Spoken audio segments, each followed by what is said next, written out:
Okay, so last night we had 5 NHL games on tap. Let's talk about it.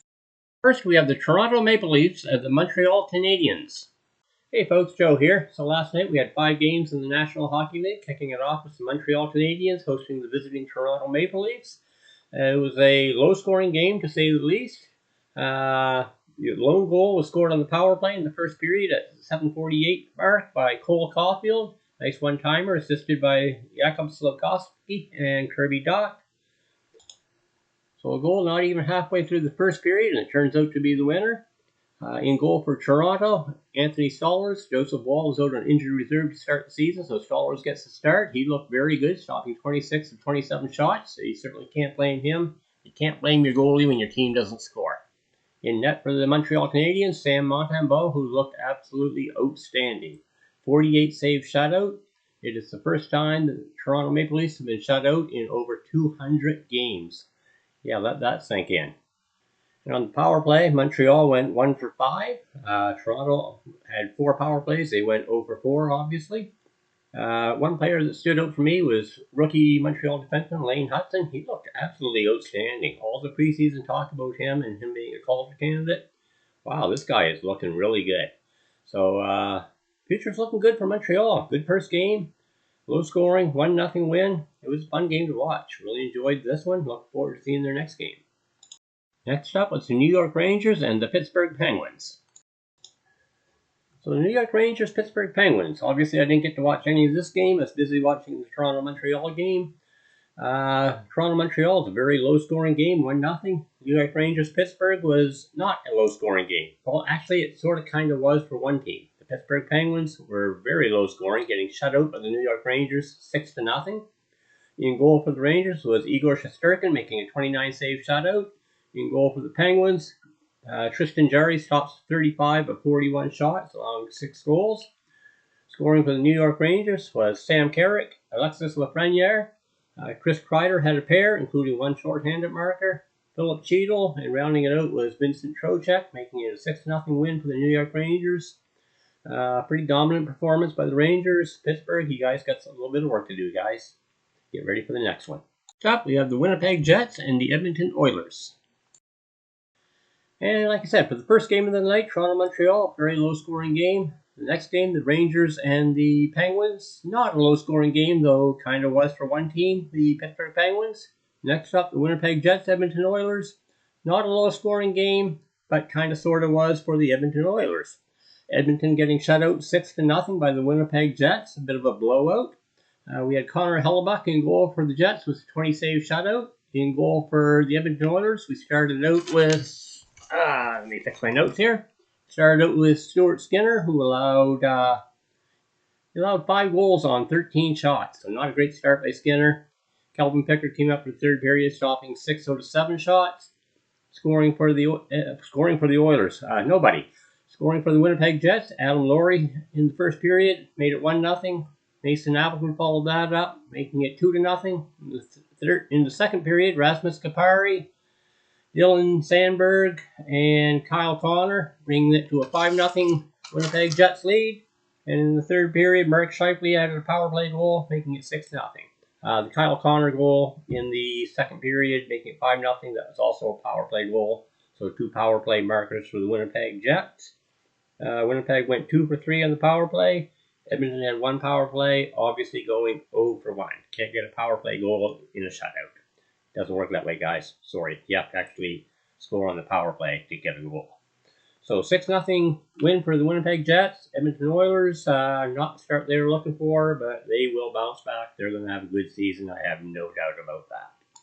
Next up, Calgary Flames and Vancouver Canucks. Okay, folks, next up we have the Calgary Flames, Vancouver Canucks. We started out with a low-scoring game, 1-0 Montreal over Edmonton, followed up by 2 more shutout games, not low-scoring by the winning team. 6-0 for the Rangers over the Penguins, and 6-0 again by the... And then 6-0 by the Winnipeg Jets over the Edmonton Oilers. Next up here, like I said, we have the Calgary Flames, Vancouver Canucks. Not a shutout game, not a low-scoring game, not low-scoring by either team. So Vancouver, Calgary. Wow. And in goal for Calgary, we had Dan Bladar, who faced 26 shots, allowing 5 goals.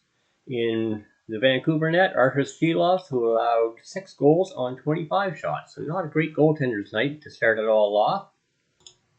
So for scoring in the first period, Daniel Sprong started things off on the power play for the Vancouver Canucks, putting them up 1-0. That was followed by another power play goal for the Canucks, this one by Brock Besser, 2-0.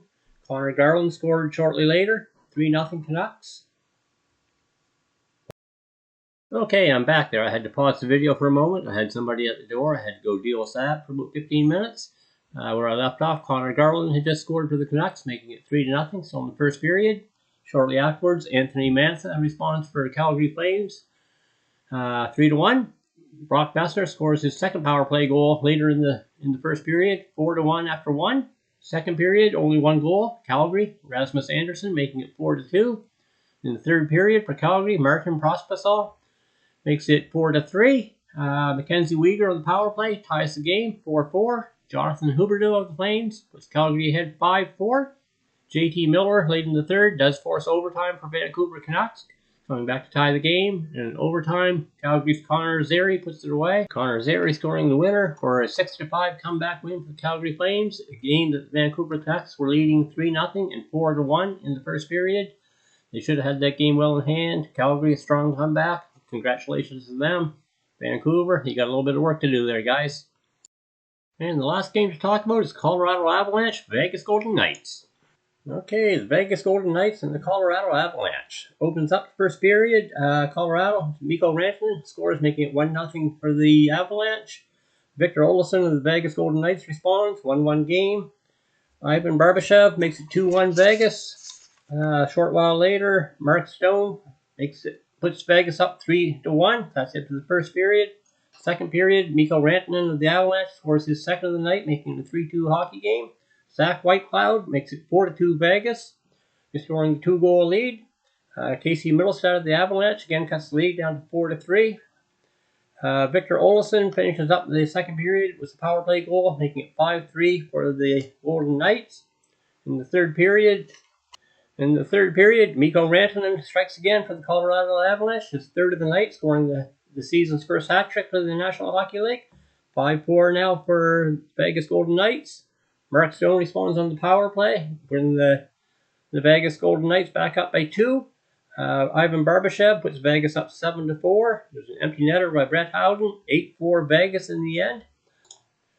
In the end, Colorado outshot Vegas 31-22. Colorado was 1 for 3 on the power play, while Vegas was 2 for 3 on the power play. In goal, Georgiev stops 11 of 16 for Colorado before being replaced by Rantenen, who stops 3 of 15. Aiden Hill for Vegas stops 27 of 31. Mikko Rantenen with the hat trick.